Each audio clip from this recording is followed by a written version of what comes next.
नमस्कार दोस्तों, मैं हूं शिवम पांडे और आप सभी का स्वागत है आपके अपने चैनल ट्रिक पॉइंट में। दोस्तों, हम लोग इस वीडियो में इंडियन ज्योग्राफी को मैराथन क्लास के जरिए पढ़ने वाले हैं। मैं आपको बता दूं कि इससे पहले मैंने इसका पार्ट 1 अपलोड कर दिया है, जिसमें मैंने आपको भारत के भौगोलिक सामान्य परिचय, भारत के पर्वत, भारत की पहाड़ियाँ व भारत के पठार के बारे में विस्तार से समझाया है। तो अब हम लोग बात करते हैं भारत के पश्चिमी घाट पर्वत की। तो सबसे पहले मैं आपको बता दूं कि जो पश्चिमी घाट पर्वत है, आप जैसे कि मैप में देख रहे हैं, तो ये पश्चिम साइड जो ये किनारे किनारे यहाँ पर क्या होता है कि पर्वत के आकार की एक संरचना है, ठीक है।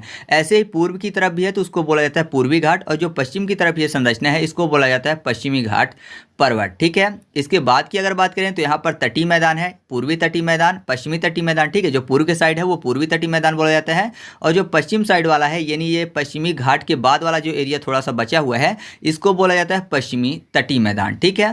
तो इस चीज़ को आप याद रखिएगा, मैप में आपको दिख भी रहा है। साथ ही साथ मैं आपको बता दूं कि जो पश्चिमी घाट पर्वत है इसको सह्याद्री पर्वत के नाम से भी जाना जाता है। वो कैसे? जो पश्चिमी घाट वाला एरिया है वो, साथ ही साथ ग्वालीगढ़, अजंता की पहाड़ियाँ, बालाघाट की पहाड़ी और सतमाला की पहाड़ी, यानी पश्चिमी घाट के साथ ग्वालीगढ़, अजंता, बालाघाट और सतमाला अगर जुड़ जाते हैं तो इनको क्या बोला जाता है? सह्याद्री पर्वत बोला जाता है, ठीक है। तो आप इस चीज़ को भी साथ में याद रखिएगा। तो आप मैप में देख रहे हैं कि जो प्रायद्वीपीय भारत है यहाँ पर सबसे ऊपर विंध्य पर्वत श्रेणी, उसके नीचे आपको पता है कि विंध्य के नीचे क्या नर्मदा नदी बहती है अपने भ्रंश में।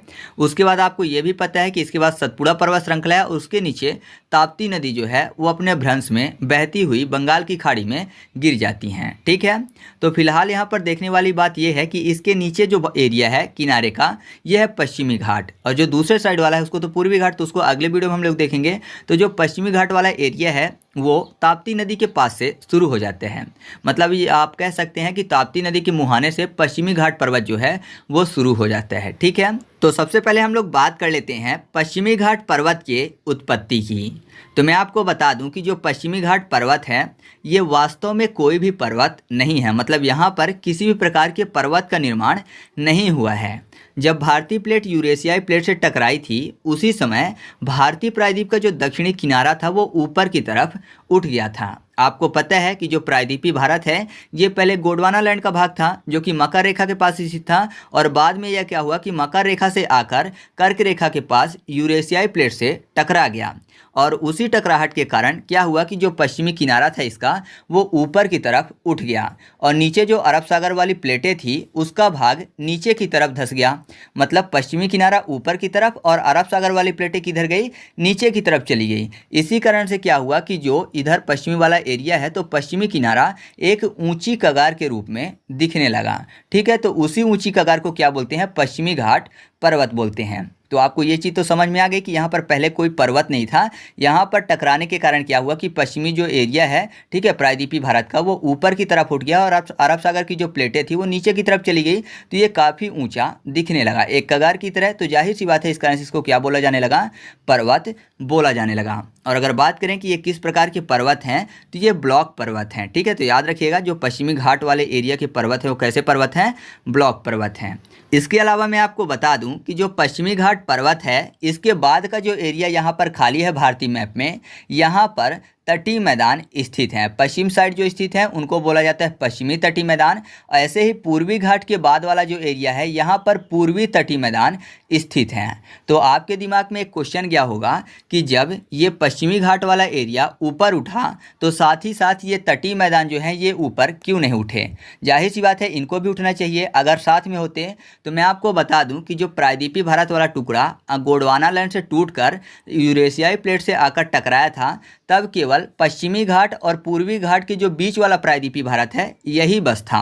मतलब ये तटीय मैदान जो है ये पहले साथ में नहीं थे। यूरेशियाई प्लेट से टकराने के बाद पूर्वी तटीय मैदान और पश्चिमी तटीय मैदान का विकास हुआ है। अगर साथ में होते तो जाहिर सी बात है ये भी पर्वत की तरह दिखते और ये भी ऊपर उठ चुके होते, ठीक है। तो इतनी चीज़ें आपके समझ में आ चुकी हैं। अब हम लोग बात कर लेते हैं पश्चिमी घाट के विस्तार की। तो जो पश्चिमी घाट है इसका विस्तार अरब सागर तट के समानांतर लगभग 1600 किलोमीटर में है। ठीक है। अगर बात करें कि इसकी औसत ऊंचाई कितनी है, तो इसकी औसत ऊंचाई है 1000 से 1300 मीटर। इसके अलावा मैंने आपको पहले बताया था कि इसका विस्तार ताप्ती नदी के मुहाने से है।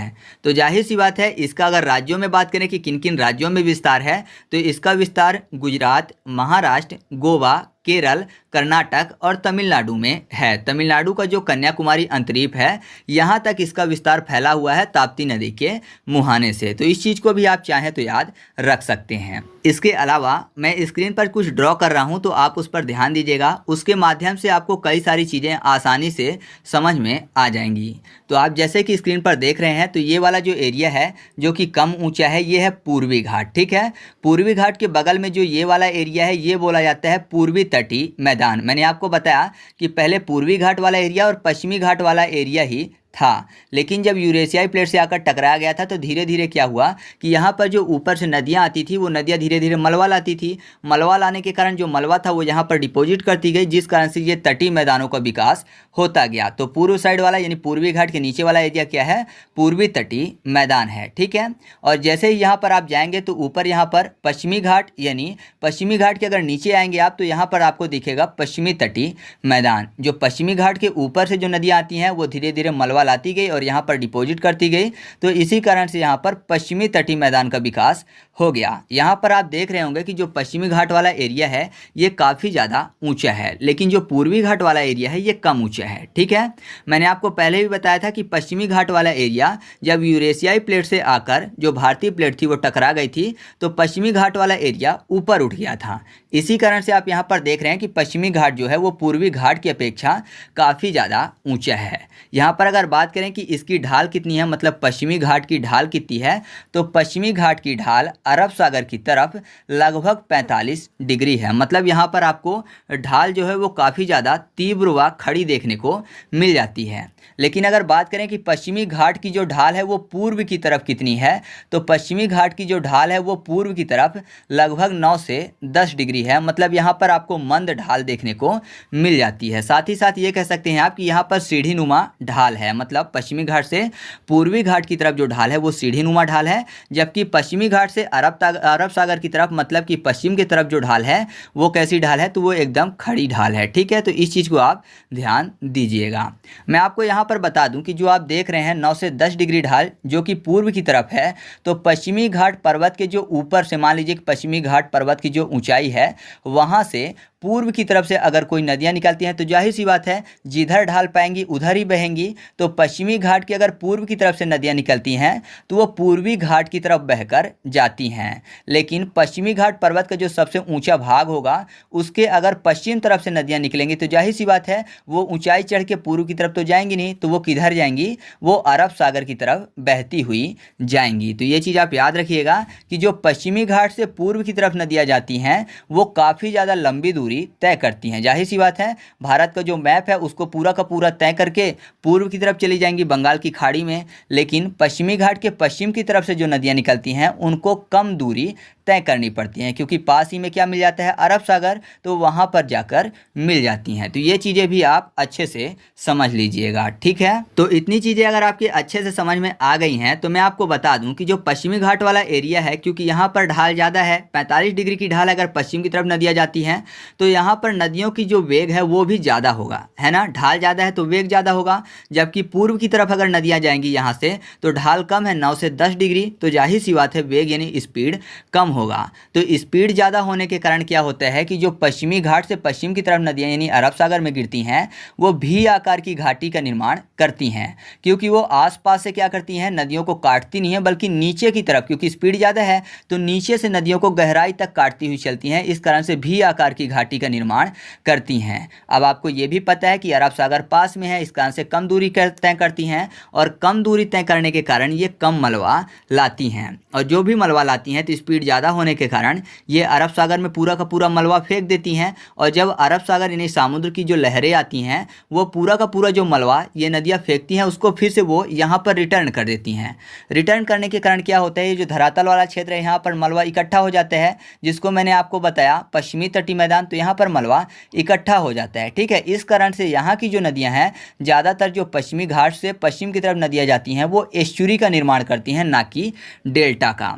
एस्चुरी का मतलब क्या होता है और डेल्टा का मतलब क्या होता है, तो आप सिंपल सा सीधी बात ये समझ लीजिए कि दोनों वैसे तो कहने में एक ही जैसी चीज़ें हैं, ठीक है, लेकिन जो एस्चुरी होता है उसमें समुद्र का योगदान ज़्यादा होता है और नदियों का योगदान कम होता है, लेकिन जो डेल्टा होता है, डेल्टा को बनाने में नदियों का योगदान ज़्यादा होता है और समुद्र का योगदान कम होता है। लेकिन यहाँ की तरफ क्या हो रहा है, यहाँ पर समुद्र का योगदान ज़्यादा है, क्योंकि नदियाँ स्पीड से आती हैं तो पूरा का पूरा मलबा कहाँ चला जाता है, अरब सागर में।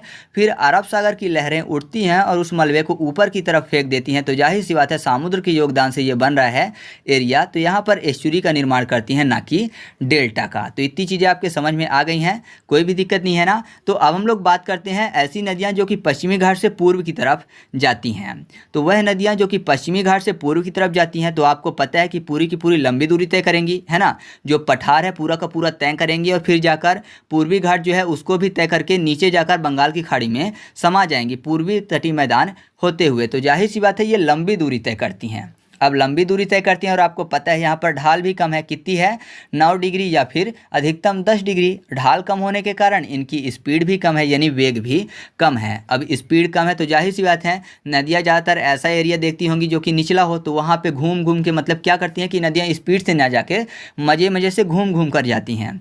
अब घूम घूम के जाएंगी और ऊपर से वैसे भी दूरी ज़्यादा है, तो इस कारण से ये नदियाँ जो हैं ये काफ़ी ज़्यादा मलबा इकट्ठा कर लेती हैं पश्चिम की तरफ जाने वाली नदियों की अपेक्षा। इसी कारण से आप देख रहे हैं कि जो पूर्वी तटीय मैदान है वो काफ़ी ज़्यादा बड़ा है पश्चिमी तटीय मैदान की अपेक्षा। क्यों? क्योंकि ये जो नदियां हैं ये काफ़ी ज़्यादा मलबा अपने साथ ले जाती हैं और पूर्वी तटीय मैदान में इकट्ठा कर देती हैं। मलबा ले जाने का कारण क्या है, तो मैंने आपको बता दिया कि स्पीड कम है। स्पीड कम होने के कारण साथ ही साथ यहाँ पर क्या है कि लंबी दूरी तय करती हैं, और लंबी दूरी तय करेंगी तो अपने साथ ज़्यादा से ज़्यादा चीज़ें ले जाएंगी, और ज़्यादा चीज़ें ले जाएंगी तो इसको पूर्वी तटीय मैदान में डिपॉजिट कर देंगी। इस कारण से जो पूर्वी तटीय मैदान है वो काफ़ी ज़्यादा बड़ा है पश्चिमी तटीय मैदान की अपेक्षा। ठीक है, तो ये चीज़ें आपको पूर्वी तटीय मैदान की तरफ जाने वाली नदियाँ और पश्चिमी तटीय मैदान की तरफ जाने वाली नदियों के संबंध में जानना जरूरी है। साथ ही साथ मैं आपको बता दूं कि पश्चिमी तट की तरफ काफ़ी ज़्यादा यहाँ पर प्राकृतिक बंदरगाह पाए जाते हैं पूर्वी तट की अपेक्षा।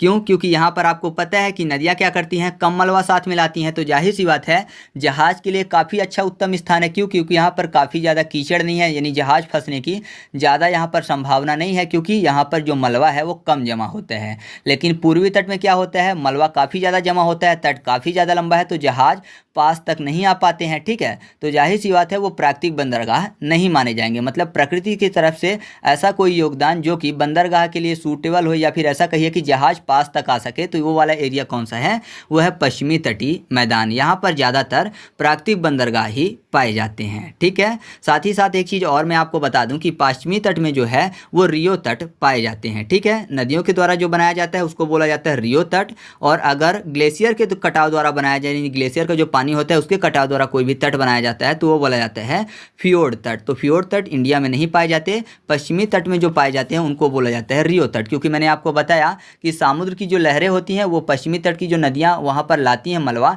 उसको भी बाहर फेंक देती हैं। तो जाहिर सी बात है नदियों का बहाव तो हो गई, तो थोड़ा बहुत काट के जो नदियाँ निकलती हैं तो वहीं पर जो तट स्थित है उसको क्या बोला जाता है, रियो तट बोला जाता है। ठीक है, तो पश्चिमी घाट के संबंध में आपको ये चीज़ें जरूरी हैं। अब हम लोग बात कर लेते हैं पश्चिमी घाट के संबंध में। यहाँ पर जो महत्वपूर्ण पर्वत हैं या फिर महत्वपूर्ण पर्वत श्रृंखला के ऊपर जो महत्वपूर्ण चोटियाँ हैं उनके संबंध में हम लोग देख लेते हैं। ठीक है, तो यहाँ पर आप देख रहे हैं तो ये वाला जो एरिया है ये आपको पता है कि कौन सा है, ये है ग्वालीगढ़। ठीक है, ये वाला जो क्षेत्र है इसको बोला जाता है अजंता की पहाड़ियाँ, ये बालाघाट है, और यहाँ पर जो स्थित है इसको बोला जाता है सतमाला रेंज। ठीक है, जो सतमाला रेंज है यहाँ पर एक चोटी स्थित है जिसको बोला जाता है कलसूबाई। कलसूबाई आपको पता होगा कि महाराष्ट्र में स्थित है या फिर महाराष्ट्र की सबसे ऊंची चोटी है। तो ये कहाँ पर स्थित है? तो ये सतमाला रेंज में स्थित है, ठीक है। या फिर सतमाला की जगह आप हरिश्चंद्र पहाड़ी भी बोल सकते हैं। साथ ही साथ यहाँ पर अगर बात करें तो यहाँ पर स्थित है महाबालेश्वर, ठीक है।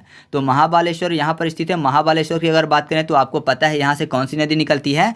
कृष्णा नदी निकलती है, ठीक है। साथ ही यहाँ पर जो पश्चिमी घाट वाला एरिया है तो कर्नाटक के पास यहाँ पर कुंद्रेमुख स्थित है, ठीक है। और एक जो चोटी है उसका नाम है मुल्यनगिरी, वो भी यहीं पर स्थित है। मुल्यनगिरी जो है ये कर्नाटक की सर्वोच्च चोटी बोली जाती है और यहीं पर कर्नाटक की जो बाबू बुदन की पहाड़ियाँ हैं वो भी स्थित हैं। और यहीं पर एक काफ़ी ज़्यादा फेमस क्षेत्र है पहाड़ियों पर जिसको बोला जाता है चिकमंगलूर, जो कि कॉफ़ी के उत्पादन के लिए काफ़ी ज़्यादा प्रसिद्ध है और यहीं पर आयरन अयस्क भी काफ़ी ज़्यादा मात्रा में मिलता है। साथ ही आपको ये चीज़ तो पता ही है कर्नाटक से सोना भी काफ़ी ज़्यादा मात्रा में प्राप्त किया जाता है ना, तो ये चीज़ें भी आप ध्यान रखिएगा। इसके अलावा यहाँ पर नीलगिरी की पहाड़ियाँ स्थित हैं। जो नीलगिरी की पहाड़ियों की अगर बात करें तो ये 3 राज्यों में फैली हुई हैं, कर्नाटक, केरल और तमिलनाडु में, ठीक है। नीलगिरी पहाड़ी की जो सबसे ऊंची चोटी है वो है दोदाबेट्टा, ठीक है, लगभग 2637 मीटर ऊंची है। और यहीं पर मैं आपको बता दूं कि इसके नीचे एक पहाड़ी है जिसको बोला जाता है अन्नामलाई या फिर अन्नामलाई पर्वत। तो अन्नामलाई पर्वत की जो ऊंची चोटी है उसको बोला जाता है अनाईमुड़ी, जो कि दक्षिण भारत की सबसे ऊंची चोटी है। तो याद रखिएगा, नीलगिरी की सबसे ऊंची चोटी दोदाबेट्टा और दक्षिण भारत की सबसे ऊंची चोटी कौन सी है? तो वह है अनाईमुड़ी, ठीक है। तो इस चीज़ को आप याद रखिएगा। इसके अलावा यहाँ पर जो आप देख रहे हैं यहाँ पर पालनी की पहाड़ियाँ स्थित हैं, ठीक है, तमिलनाडु में। और यहाँ पर जो है कार्डमम की पहाड़ियाँ स्थित है जिनको इलायची की पहाड़ियाँ भी बोला जाता है। मैं आपको बता दूं कि यहाँ पर काफ़ी ज़्यादा मसाले का उत्पादन किया जाता है। इसके अलावा अगर आप देखेंगे तो यहाँ पर महेंद्रगिरी स्थित है। और अगर लास्ट में महेंद्रगिरी आपको नहीं मिलता है कि अगर आपसे ये पूछा जाता है कि दक्षिण का सबसे आखिरी पर्वत कौन सा है, तो महेंद्रगिरी अगर ऑप्शन में नहीं होता है तो याद रखिएगा यहाँ पर नागरकोई होगा, ठीक है। महेंद्रगिरी नहीं होगा तो नागरकोई, और अगर महेंद्रगिरी है तो सही जवाब वही होगा। तो ये चीज़ें आप इसके संबंध में याद रखिएगा, यानी पश्चिमी घाट पर्वत के संबंध में कि कौन कौन से पर्वत और कौन कौन सी पहाड़ियाँ या फिर कौन से सर्वोच्च शिखर हैं, ठीक है। अब हम लोग बात कर लेते हैं यहाँ के महत्वपूर्ण दर्रों की। तो जो पश्चिमी घाट पर्वत है यहाँ पर मुख्य रूप से 4 दर्रे पाए जाते हैं। पहला है थाल घाट, दूसरा है भोर घाट, तीसरा है पाल घाट और चौथा है सेनकोटा दर्रा। थाल घाट दर्रा जो है वो महाराष्ट्र में स्थित है, भोर घाट दर्रा जो है ये भी महाराष्ट्र में स्थित है, पाल घाट दर्रा केरल में और सेनकोटा दर्रा भी केरल में स्थित है। साथ ही साथ एग्जाम में ये भी पूछा जाता है कि ये दर्रा कहाँ से कहाँ के लिए रास्ते बनाते हैं, ठीक है, यानी इनके बीच में कहाँ से कहाँ जाने के लिए रास्ता बना हुआ है। तो याद रखिएगा जो थाल घाट है ये मुंबई से नासिक जाने के लिए रास्ता देता है, ठीक है। जो भोर घाट है ये मुंबई से पुणे जाने के लिए रास्ता बनाता है। पाल घाट जो है ये पलक्कड़ से कोयम्बटूर के बीच जाने के लिए रास्ता बनाता है। और साथ ही साथ मैं आपको बता दूं कि ये जो है ये नीलगिरी की पहाड़ी और साथ ही साथ अन्नामलाई की पहाड़ी के बीच में स्थित है, ठीक है। जो पाल घाट दर्रा है वो नीलगिरी पहाड़ी और अन्नामलाई के बीच में स्थित है। और जो सेनकोटा का दर्रा है ये तिरुअनंतपुरम से मदुरई जाने के लिए रास्ता देता है। साथ ही साथ कुछ और चीज़ें हैं, तो अगर आप चाहें तो ये भी याद रख सकते हैं कि जो मुंबई से नासिक जाने के लिए दर्रा जो है रास्ता देता है यानी थाल घाट दर्रा, तो यहाँ से आपको अगर नासिक नहीं लिखा होता तो ये फिर इंदौर भी लिख सकता है या फिर आगरा भी लिख सकता है, ठीक है। ये आगे वाले एरिया हैं तो आगे वाले शहर भी इसी से जुड़े होते हैं, तो आप चाहें तो इसके साथ में ये याद रख सकते हैं। और अगर मुंबई से पुणे वाला जो दर्रा है मैंने बताया आपको भोर घाट दर्रा, तो अगर पुणे ऑप्शन में नहीं होता तो बेलगांव हो सकता है या फिर बेंगलुरु हो सकता है। तो इस चीज़ को भी आप याद रखिएगा कि मुंबई से अगर पुणे जाना है या फिर मुंबई से आपको बेंगलुरु जाना है या फिर मुंबई से बेलगाम जाना है तो किस दर्रे का उपयोग किया जाता है ज़्यादातर? वो किया जाता है भोर घाट दर्रे का, ठीक है। तो ये चीज़ें भी आप चाहें तो साथ ही साथ याद रख सकते हैं। तो इतनी चीज़ें आपको दर्रे के संबंध में याद रखना जरूरी है। तो चलिए अब हम लोग आगे की तरफ चलते हैं। अब हम लोग बात कर लेते हैं पश्चिमी घाट पर्वत से निकलने वाली कुछ महत्वपूर्ण नदियों की। तो यहाँ पर सबसे पहले एक महत्वपूर्ण नदी है जो कि गोदावरी नदी। जो गोदावरी नदी है ये नासिक के पास से त्र्यंबकेश्वर से निकलती है। आपको पता है नासिक महाराष्ट्र में है, तो नासिक के पास स्थित है त्र्यंबकेश्वर, वहीं से गोदावरी नदी निकलती है और ये प्रवाहित किधर की तरफ होती है? तो ये पश्चिमी घाट पर्वत से निकलकर पूर्वी घाट पर्वत की तरफ जाकर बंगाल की खाड़ी में समा जाती है, ठीक है। तो याद रखिएगा कि ये लंबी दूरी तय करने वाली नदी है। साथ ही साथ जो दूसरी नदी है महत्वपूर्ण नदी वो है कृष्णा नदी। ये निकलती है महाराष्ट्र के महाबालेश्वर से, ये भी पूर्वी तट की तरफ बढ़ती है, यानी पश्चिमी तट से तो निकलती है, लेकिन ये लंबी दूरी तय करते हुए पूर्वी तट को पार करते हुए पूर्वी तटीय मैदान के बाद ये अरब सागर में समा जाती है। ठीक है, इसके अलावा यहाँ पर एक और नदी है जो कि महत्वपूर्ण नदी है, वह है शरावती नदी। जो शरावती नदी है ये पश्चिमी तट से निकलकर पश्चिम की तरफ जाती है, मतलब ये अरब सागर में समा जाती है। अरब सागर में समाने का मतलब क्या है, ये कम दूरी तय करती है ना। तो इसके संबंध में आपको एक चीज़ यह याद रखना है कि जो शरावती नदी है इस पर एक महत्वपूर्ण जलप्रपात बना हुआ है जिसको बोला जाता है जोग जलप्रपात। जोग जलप्रपात भी बोलते हैं, गरसोप्पा भी बोलते हैं, या फिर महात्मा गांधी जलप्रपात के नाम से भी जाना जाता है। तो याद रखिएगा कि ये शरावती नदी पर स्थित है। ठीक है, इसके बाद एक और महत्वपूर्ण नदी है जो है कावेरी नदी। तो कावेरी नदी भी पश्चिमी घाट पर्वत से निकलती है और ये भी पूर्वी घाट पर्वत को पार करते हुए बंगाल की खाड़ी में समा जाती है। अगर बात करें कि ये निकलती कहाँ से है, उस क्षेत्र का नाम है ताल कावेरी जो कि ब्रह्मगिरी पहाड़ी में स्थित है। ठीक है, तो ताल कावेरी से जो कावेरी नदी है वो निकलती है और जाकर बंगाल की खाड़ी में समा जाती है। तो ये लंबी दूरी तय करते हुए ये नदियाँ यहाँ पर जाती हैं। ठीक है, तो आपको इतनी चीज़ें याद रखनी है पश्चिमी घाट पर्वत के संबंध में। साथ ही मैं आपको बता दूं जो पश्चिमी घाट पर्वत है इसको मुख्य रूप से किसी किताब में 2 भागों में बांटा गया है और किसी किताब में 3 भागों में बांटा गया है। जिस किताब में 2 भागों में बांटा गया है उसको गोवा के पास से 16 डिग्री अक्षांश के पास से बांट दिया जाता है कि यहाँ पर 2 भाग हो गए इसके, और जिस किताब में आपको 3 भाग देखने को मिलता है तो वो मंगलौर के पास से 11 डिग्री अक्षांश से भाग बांटा गया है। ठीक है, तो ये चीज़ आप याद रखिएगा।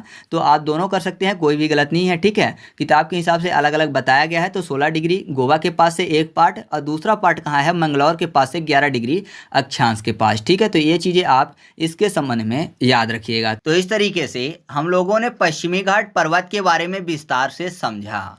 अब हम लोग बात कर लेते हैं पूर्वी घाट पर्वत की।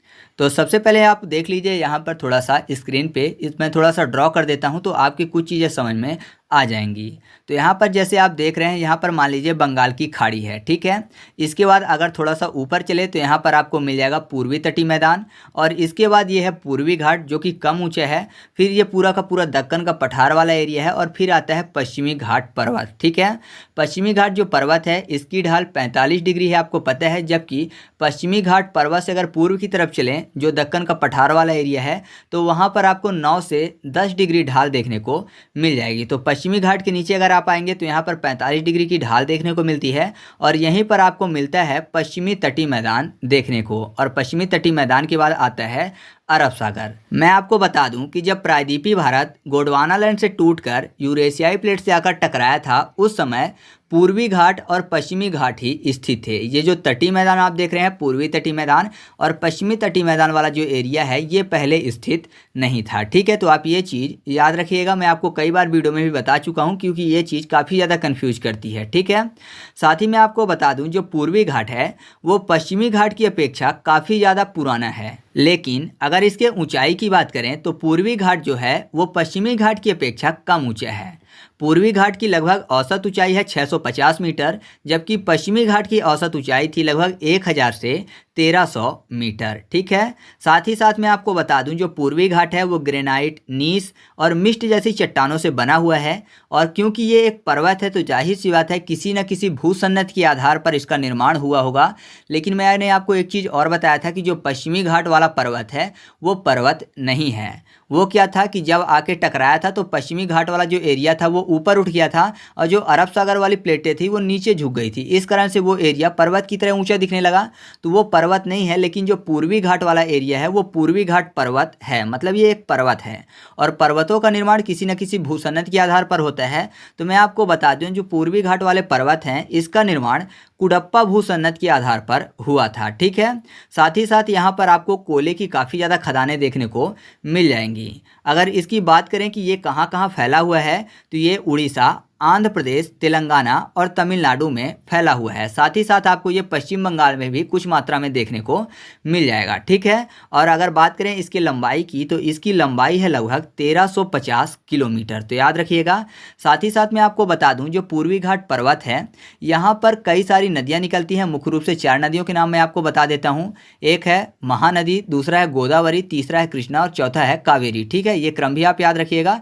उत्तर से दक्षिण की तरफ क्रम है कौन कौन सा, एक है महानदी, दूसरा है गोदावरी, तीसरा है कृष्णा और फिर कावेरी। महानदी, गोदावरी, कृष्णा और कावेरी, ये क्रम है, ये काफ़ी ज़्यादा महत्वपूर्ण है, तो इसको भी आप याद रखिएगा। तो इन नदियों ने क्या किया है कि जो पूर्वी घाट पर्वत है इसको काफ़ी ज़्यादा विच्छेदित कर दिया है, मतलब काफ़ी ज़्यादा तोड़ दिया है। ठीक है, तो ये कहीं कहीं तो पर्वत की तरह दिखते हैं और कहीं कहीं छोटी छोटी पहाड़ियों में विभक्त हो चुका है। और अगर बात करें कि जो पूर्वी घाट पर्वत है इसकी सर्वोच्च चोटी कौन सी है, तो पूर्वी घाट पर्वत की सर्वोच्च चोटी है जिंदगढ़ा। ठीक है, ये स्थित है आंध्र प्रदेश में। ठीक है, और इसकी दूसरी महत्वपूर्ण जो चोटी है वो है महेंद्रगिरी, जो कि ओडिशा में स्थित है। तो इस चीज़ को आप याद रखिएगा। इसके अलावा पूर्वी घाट के संबंध में मैं आपको बता दूं कि जो पूर्वी घाट पर्वत है वह एक बलित पर्वत है। ठीक है, इसका निर्माण कैब्रियन काल में हुआ है और मैंने आपको पहले ही बता दिया कि अगर पर्वत है तो किसी न किसी भूसन्नत के आधार पर इसका निर्माण हुआ होगा।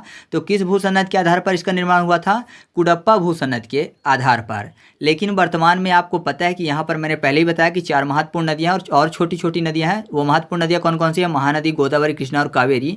तो इनके द्वारा अत्यधिक रूप से घर्षित और काट छांट दिया गया है। ठीक है, इस कारण से अब ये असतत रूप से पाया जाता है। साथ ही साथ मैंने जब ड्रॉ किया था तो आपने देखा होगा कि प्रायद्वीपी जो पठार है उसका ढाल किधर की तरफ है, तो पश्चिम से पूर्व की तरफ है। कितनी ढाल है, 9 से 10 डिग्री। ठीक है, तो ये चीज़ें आपको इसके संबंध में याद रखनी है। साथ ही पूर्वी घाट वाला जो एरिया है ये काफ़ी अच्छी वर्षा भी प्राप्त करता है, लगभग 100 से 150 सेंटीमीटर वार्षिक वर्षा।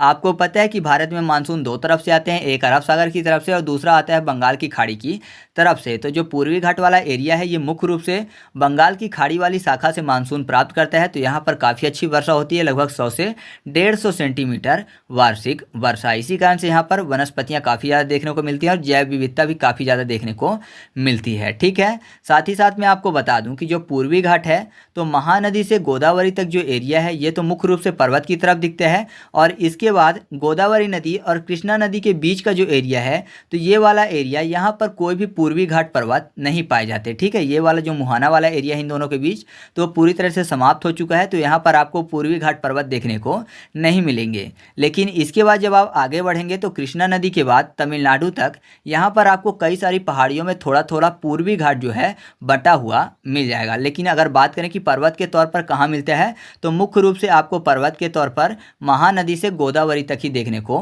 मिलेगा। ठीक है, फिर गोदावरी से कृष्णा नदी के बीच ये नहीं देखने को मिलता है, या फिर ऐसा कहिए कि बहुत ही कम मिलता है। पूरी तरह से धीरे धीरे यहाँ पर समाप्त हो चुका है, कट चुका है, नदियों के द्वारा काटा जा चुका है, क्योंकि और भी छोटी छोटी नदियाँ यहाँ से निकलती हैं और फिर कृष्णा नदी के बाद ये छोटी छोटी पहाड़ियों के रूप में देखने को मिल जाता है। ठीक है, अब हम लोग बात कर लेते हैं पूर्वी घाट के पहाड़ियों की। तो आपको पता है जो नीलगिरी पहाड़ी है वो मुख्य रूप से पश्चिमी घाट के अंतर्गत आता है। उसके बाद पूर्वी घाट है, तो यहाँ पर आप देखेंगे एक पहाड़ी आपको मिलती है मेल्लागिरी पहाड़ी, जो कि तमिलनाडु और कर्नाटक में स्थित है। ठीक है, मैं आपको बता दूं ये मुख्य रूप से चंदन के लिए प्रसिद्ध है। इसके बाद आपको यहाँ पर कावेरी नदी निकलती हुई मिल जाएगी। इसके बाद फिर आपको मिलेगी एक पहाड़ी जिसको बोला जाता है सेवेरा पहाड़ी, जो कि तमिलनाडु में स्थित है।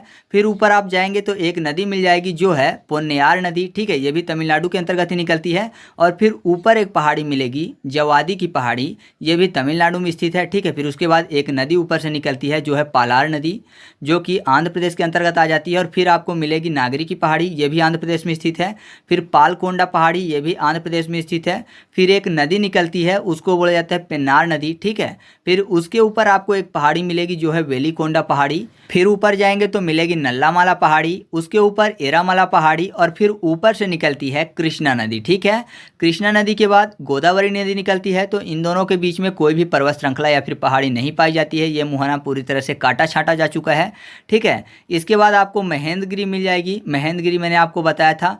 और उसके बाद आपको मिलेगी महानदी। ठीक है, महेंद्रगिरी के ऊपर महानदी जो है वो निकलती है। फिर आपको यहाँ पर मलयगिरी की पहाड़ी मिल जाएगी, गढ़जात की पहाड़ियाँ या फिर मेघासिनी की पहाड़ी जो कि पश्चिम बंगाल में आ जाती है, तो ये आपको देखने को मिल जाएगी। तो वैसे नॉर्मली पश्चिम बंगाल में इसका ज़्यादा विस्तार है नहीं, लेकिन जो ये पहाड़ियाँ हैं इनको कुछ भूगोल शास्त्री ये मानते हैं कि ये पूर्वी घाट का भाग है। तो आप याद रखिएगा कि नॉर्मली ये पश्चिम बंगाल से पाया जाता है और कहाँ तक जाता है, तमिलनाडु तक जाता है। ठीक है, तो पूर्वी घाट के संबंध में जितनी भी चीज़ें आपके एग्जाम के लिए महत्वपूर्ण थी उन सभी चीज़ों को मैंने एक एक करके बता दिया। आपको वीडियो कैसा लगा ये कमेंट करके बताना है। साथ ही साथ आपको ये कमेंट करके बताना है कि जो पश्चिमी घाट है उसकी सबसे ऊंची चोटी कौन सी है। मैंने आपको बता दिया कि पूर्वी घाट की सबसे ऊंची चोटी कौन सी है, वो है जितगढ़ा। तो ऐसे ही आप कमेंट करके बताइएगा कि पश्चिमी घाट की सबसे ऊंची चोटी कौन सी है। ठीक है, तो इस तरीके से हम लोगों ने पूर्वी घाट पर्वत के बारे में भी विस्तार से समझा। अब हम लोग बात करते हैं भारत के तटीय मैदान की। तो जो भारत के तटीय मैदान हैं इनका विस्तार प्रायद्वीपीय पर्वत श्रेणी का मतलब पूर्वी घाट पर्वत और पश्चिमी घाट पर्वत से है।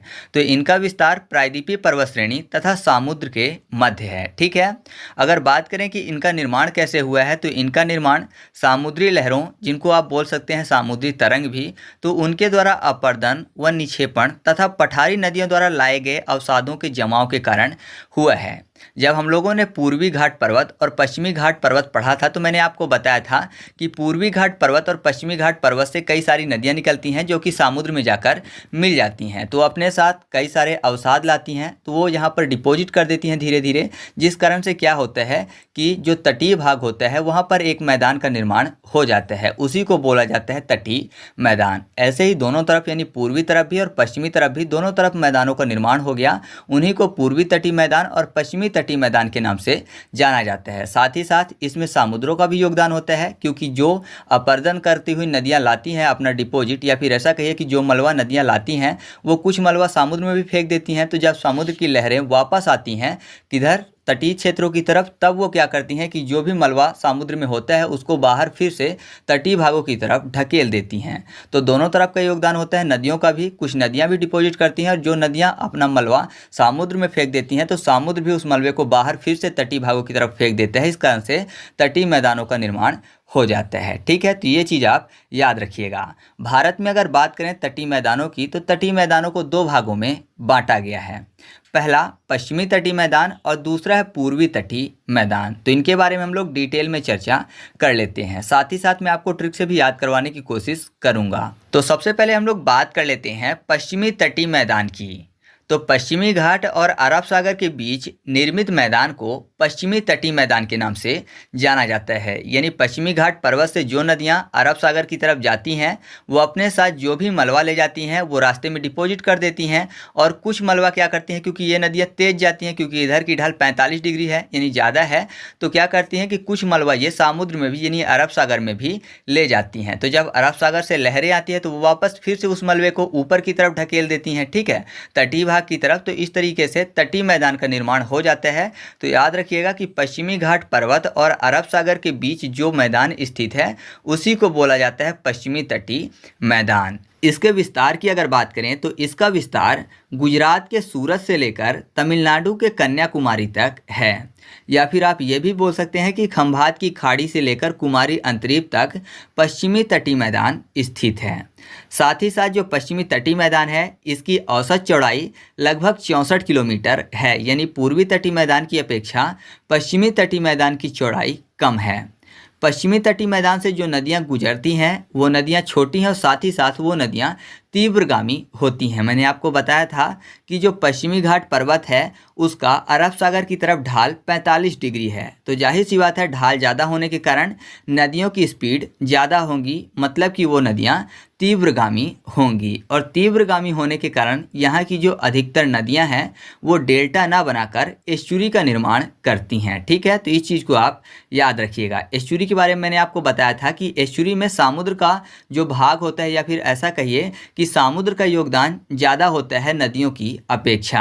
नदियाँ स्पीड से आती हैं तो अपना जो भी मलबा होता है वो समुद्र तक ढकेल देती हैं, मतलब समुद्र में अपना मलबा ढकेल देती हैं, और जब समुद्र से लहरें उठती हैं तो वो लहरें क्या करती हैं, उस मलबे को फिर से तटीय क्षेत्र की तरफ वापस फेंक देती हैं, जिस कारण से मुहाने पर किसका निर्माण होता है, एस्चुरी का निर्माण होता है। तो याद रखिएगा डेल्टा में नदियों का योगदान ज़्यादा होता है, जबकि जो एस्चुरी है उसमें समुद्र का योगदान ज़्यादा होता है। तो जो पश्चिमी तटीय मैदान की तरफ नदियाँ हैं वो ज़्यादातर एस्चुरी का निर्माण करती हैं। साथ ही साथ पश्चिमी तट पर पश्च जल, जिसको बैक वाटर के नाम से जाना जाता है, वो भी पाए जाते हैं, जिन्हें केरल में कयाल के नाम से जाना जाता है। उदाहरण के तौर पर मैं आपको बता दूं, जैसे बिम्बनाड झील और अष्टमुदी झील, ये केरल में इनको कयाल के नाम से जाना जाता है, जबकि ये पश्च जल यानी बैक वाटर्स हैं। ठीक है, पश्च जल का मतलब क्या होता है कि ये क्या करती हैं, जैसे कि जो समुद्र वाला एरिया है वहीं पर इनका निर्माण होता है और ज़्यादातर क्या होता है कि इनका जो मुख है वो समुद्र की तरफ होता है, मतलब समुद्र का पानी क्या करता है इसमें इंटर करता है, जिस कारण से इसका जो पानी होता है वो नमकीन होता है और साथ ही साथ जब लहरें उठती हैं तो वो बालू वाला क्षेत्र क्या करती हैं इसके मुहाने पर फेंक देती हैं, जिस कारण से इसमें पानी जो है भरा रह जाता है ना। मतलब मुख किधर होता है, समुद्र की तरफ, लेकिन जब समुद्र की लहरें उठती हैं तो पानी के साथ क्या करती हैं, अपना जो मलबा होता है या फिर रेत जो होता है वो भी फेंक देती हैं, तो इनका मुख कुछ हद तक बंद हो जाता है और बीच में पानी भरा रह जाता है, तो उन्हीं को बोला जाता है लैगून झील। ठीक है, या फिर ये बोल सकते हैं पश्च जल या फिर बैक वाटर, जिसको केरल में क्या बोलते हैं, कयाल बोलते हैं। मैंने आपको दो नाम बता ही दिए, जैसे कि वेम्बनाड और अष्टमुदी, तो ये चीज़ आप याद रखिएगा। साथ ही साथ मैं आपको बता दूं कि पश्चिमी तटीय मैदान में प्राकृतिक बंदरगाह ज़्यादा पाए जाते हैं। उसका भी रीज़न है क्योंकि जो इधर की नदियां हैं वो कम दूरी तय करती हैं और कम दूरी तय करने के कारण कम अवसाद लाती हैं, यानी मलबा कम लाती हैं, तो कम मलबा समुद्र में जमा होता है, जिस कारण से जो जहाज़ हैं वो आसानी से तटवर्ती क्षेत्र तक आ जाते हैं। और जहाज़ अगर आसानी से तटवर्ती क्षेत्र तक आ जाए तो जाहिर सी बात है ऐसे बंदरगाह क्या बोले जाएंगे, वो प्राकृतिक बंदरगाह बोले जाएंगे। जबकि पूर्वी घाट की तरफ ज़्यादातर कृत्रिम बंदरगाह पाए जाते हैं क्योंकि उधर की जो नदियाँ हैं वो लंबी दूरी तय करके आती हैं, जिस कारण से अवसाद ज़्यादा लाती हैं और जो समुद्र का तटवर्ती क्षेत्र है वहाँ पर अवसाद ज़्यादा जमा कर देती हैं, जिस कारण से जो जहाज़ है वो आसानी से तटवर्ती क्षेत्र तक नहीं आ पाते हैं। अगर आएंगे भी तो फंस जाएंगे, तो वहाँ पर क्या होता है कि साल या फिर 6 महीने में जो बालू जमा होता है या फिर जो अवसाद जमा होता है उसको हटाना पड़ता है। तो कह सकते हैं कि अगर हटाते हैं तो जाहिर सी बात है उधर कृत्रिम बंदरगाह बनाए जाते हैं, जिससे कि जहाज़ तटवर्ती क्षेत्र तक आसानी से आ जाएं। ठीक है, उनके लिए रास्ता साफ किया जाता है, जबकि पश्चिमी तटीय मैदान की तरफ अपने आप रास्ता साफ होता है और जहाज आसानी से तटवर्ती क्षेत्र तक आ जाते हैं। तो याद रखिएगा कि पश्चिमी तटीय मैदान की तरफ प्राकृतिक बंदरगाह ज़्यादा पाए जाते हैं, जबकि पूर्वी तटीय मैदान की तरफ जो कृत्रिम बंदरगाह हैं वो ज़्यादा पाए जाते हैं। ठीक है, इसके बाद हम लोग बात कर लेते हैं पश्चिमी तटवर्ती मैदान के भागों की। तो मैं आपको बता दूं कि जो पश्चिमी तटवर्ती मैदान हैं इनको 4 भागों में बांटा जा सकता है। पहला जो गुजरात का तटवर्ती क्षेत्र है इसको बोला जाता है गुजरात का मैदान, साथ ही साथ जो काठियावाड़ वाला क्षेत्र है वहाँ पर इसको काठियावाड़ मैदान के नाम से जाना जाता है, और कच्छ वाला जो क्षेत्र है गुजरात में वहाँ पर कच्छ के मैदान के नाम से भी गुजरात के मैदान को जाना जा सकता है। ठीक है, ये इनके क्षेत्रीय नाम है। इसके बाद दमन से गोवा के बीच में जो तटवर्ती भाग स्थित है उसको बोला जाता है कोंकण का मैदान। उसके अलावा गोवा से मंगलौर के बीच में जो तटवर्ती मैदान का भाग स्थित है उसको बोला जाता है कन्नड़ या फिर कर्नाटक का मैदान, और मंगलौर से कन्याकुमारी के बीच जो मैदान स्थित है उसको बोला जाता है मालाबार का मैदान। ठीक है, तो इस प्रकार से पश्चिमी मैदानों को 4 भागों में बांटा जा सकता है। साथ ही साथ मैं आपको बता दूं जो कर्नाटक वाला मैदान है उसको कोनार के मैदान के नाम से भी जाना जाता है। तो 3 नाम याद रखिएगा, एक कर्नाटक का मैदान, दूसरा कन्नड़ का मैदान या फिर कोनार का मैदान। ठीक है, तो इतने नाम इसके हैं। तो एक एक करके सभी मैदानों के बारे में जो भी चीज़ें महत्वपूर्ण हैं वो हम लोग देख लेते हैं। तो सबसे पहले हम लोग बात कर लेते हैं गुजरात के मैदान की। तो ये जो गुजरात का मैदान है यह गुजरात में सौराष्ट्र से सूरत के बीच में स्थित है। इसकी अगर ढाल की बात करें तो इसका ढाल पश्चिम तथा दक्षिण पश्चिम की ओर है, और इसका जो भीतरी क्षेत्र है वो कांप मिट्टी के कारण अधिक उपजाऊ माना जाता है। किंतु ये तटीय जो क्षेत्र है ये ज्वार के जल से भर जाता है, मतलब कि जो समुद्र वाला एरिया है वो इसको ज्वार से भर देता है। ठीक है, ज्वार भाटा आपने सुना होगा, तो उसके पानी से ये वाला जो क्षेत्र है वो भर जाता है, जिस कारण से यहाँ पर नमकीन दलदल भी अधिक मात्रा में पाए जाते हैं। साथ ही साथ तट पर सर क्रीक, कोरी क्रीक और कच्छ की खाड़ी और खंभात की खाड़ी स्थित है, जिस कारण से ये जो भाग है ये काफ़ी ज़्यादा कटा फटा है। ठीक है, तो ये चीज़ आप याद रखिएगा कि गुजरात का जो तट है यहाँ पर सर क्रीक, कोरी क्रीक और साथ ही साथ कच्छ की खाड़ी और खंभात की खाड़ी पाए जाते हैं। तो यहाँ पर काफ़ी ज़्यादा पानी भी भरा रहता है और साथ ही साथ ये काफ़ी कटा फटा क्षेत्र भी है। ठीक है, तो गुजरात के तट के बारे में आप याद रखिएगा इतनी चीज़ें। इसके बाद हम लोग बात कर लेते हैं कोंकण के तटीय मैदान की। तो जो कोंकण का तटीय मैदान है ये फैला हुआ है दमन से लेकर गोवा तक।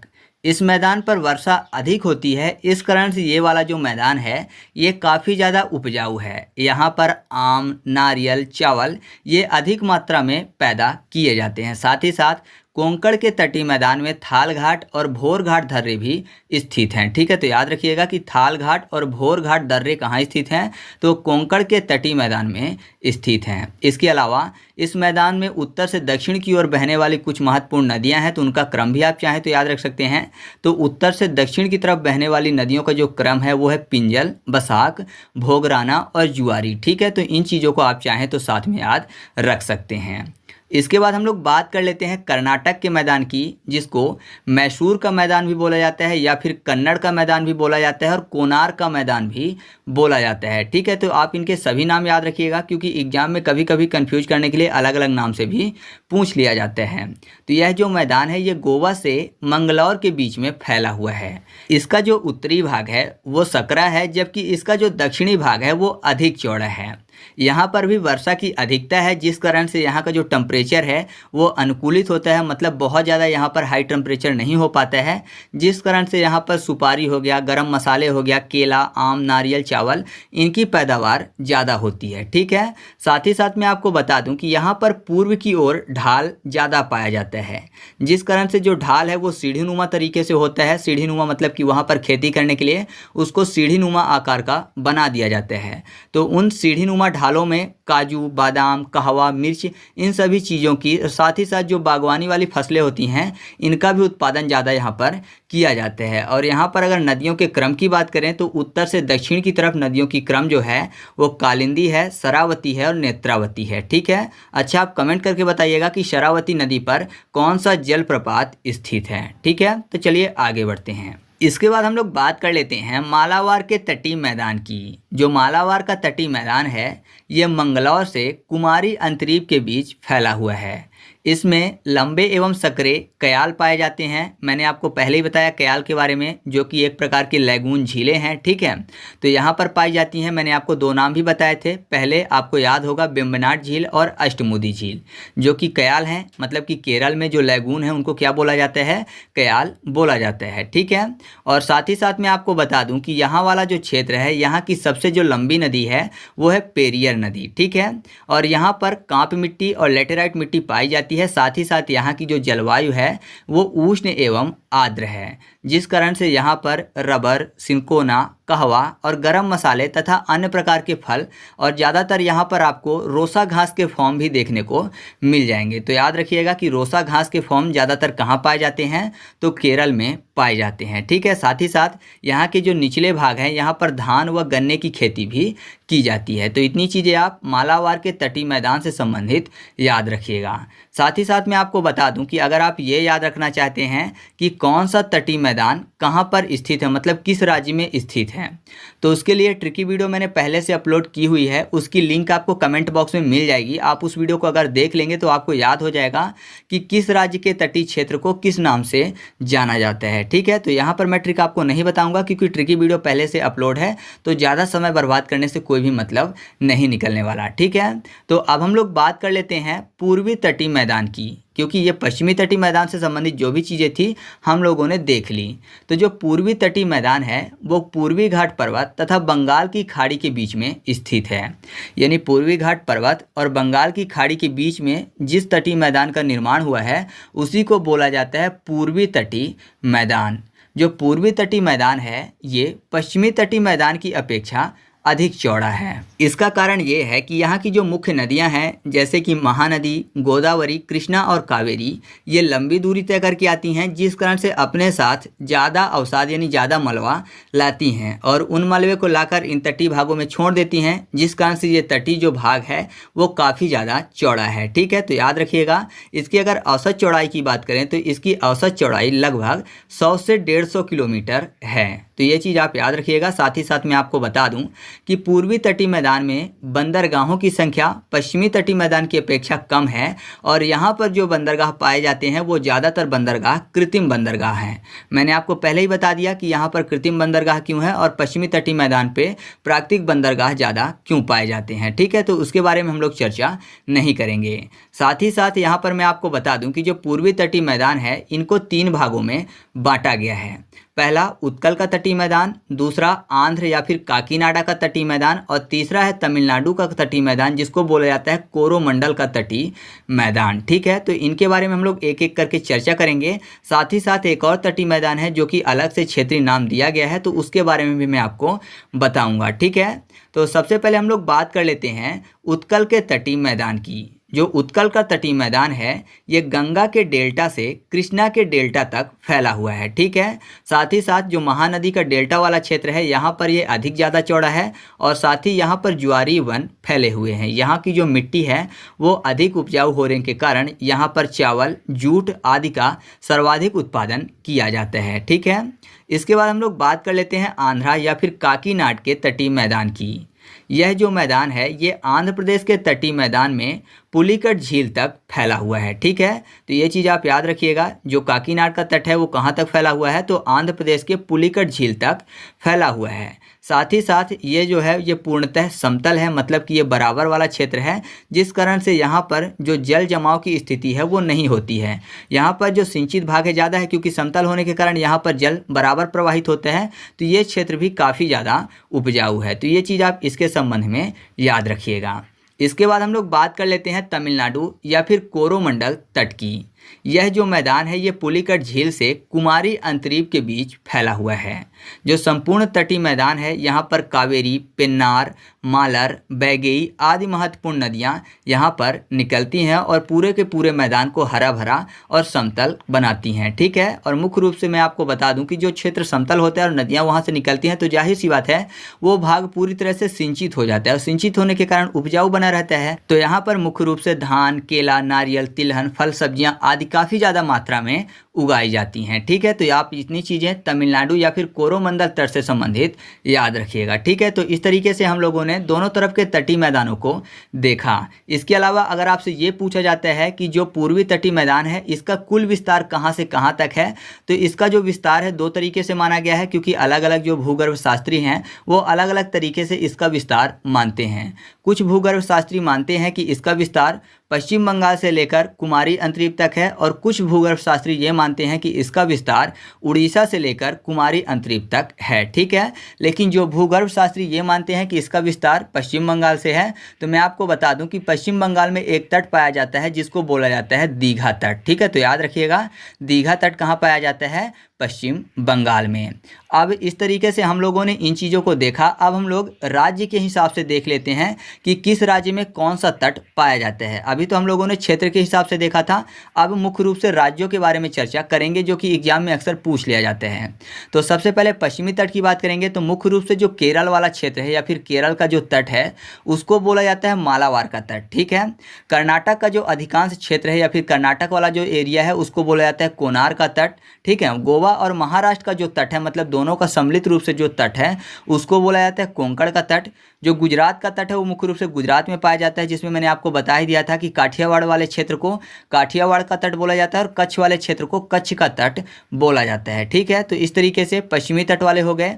अब बात करते हैं पूर्वी तट की, तो तमिलनाडु का जो तट है उसको मुख्य रूप से कोरोमंडल का तट बोला जाता है। ठीक है, जो कि पुलिकट से कुमारी अंतरीप के बीच स्थित है, मैंने आपको पहले ही बता दिया। इसके अलावा आंध्र प्रदेश और उड़ीसा के तट को सम्मिलित रूप से बोला जाता है उत्तरी सरकार तट, और इसका एक और नाम है रॉयल तट। तो कंफ्यूज मत होइएगा, रॉयल तट भी क्या है, आंध्र प्रदेश और उड़ीसा का सम्मिलित रूप से तट है। ठीक है, और जो उड़ीसा का मुख्य रूप से तट है यानी उड़ीसा का अलग से जो तट है उसको नाम दिया जाता है उत्कल तट। ठीक है, तो याद रखिएगा उत्कल तट किसका तट है, उड़ीसा राज्य का तट है, जबकि उड़ीसा और आंध्र प्रदेश का जो सम्मिलित रूप से तट होता है उसको नाम दिया जाता है उत्तरी सरकार तट या फिर रॉयल तट, और पश्चिम बंगाल का जो तट है उसको बोला जाता है दीघा तट। तो इतनी चीज़ें आप इसके संबंध में याद रखिएगा। साथ ही साथ मैं आपको बता दूं कि अगर तटरेखा के क्रम के हिसाब से राज्यों की बात की जाए तो एक नंबर पर गुजरात आता है, दूसरे नंबर पर आंध्र प्रदेश, तीसरे नंबर पर तमिलनाडु और चौथे नंबर पर महाराष्ट्र आता है। लेकिन अगर राज्य की जगह किसी केंद्र शासित प्रदेश का नाम हो तो मुख्य रूप से अंडमान निकोबार जो है वो सबसे बड़ा या फिर ऐसा कह सकते हैं कि सबसे ज़्यादा तट रेखा वाला केंद्र शासित प्रदेश या फिर राज्य है। अगर ऑप्शन में अंडमान निकोबार होता है तो सबसे ज़्यादा तट रेखा किसकी है, अंडमान निकोबार की है, फिर गुजरात की है। ठीक है, लेकिन अगर अंडमान निकोबार ऑप्शन में नहीं है और केवल राज्य पूछा गया है तब राज्य गुजरात होगा, लेकिन गुजरात का जो तट है वो अंडमान निकोबार से कम है। तो ये चीज़ आप याद रखिएगा। और अगर बात करें कि भारत की कुल तटरेखा की लंबाई कितनी है, तो वह है 6100 किलोमीटर। लेकिन अगर सभी छोटे छोटे द्वीपों की भी बात करें तो उनकी तटरेखा जोड़कर कुल होती है 7516 किलोमीटर। ठीक है। इसके अलावा पूर्वी तटीय मैदान के संबंध में आपको एक चीज और याद रखनी है कि जो पूर्वी तटीय मैदान है यहाँ पर जो नदियाँ लंबी दूरी तय करके आती हैं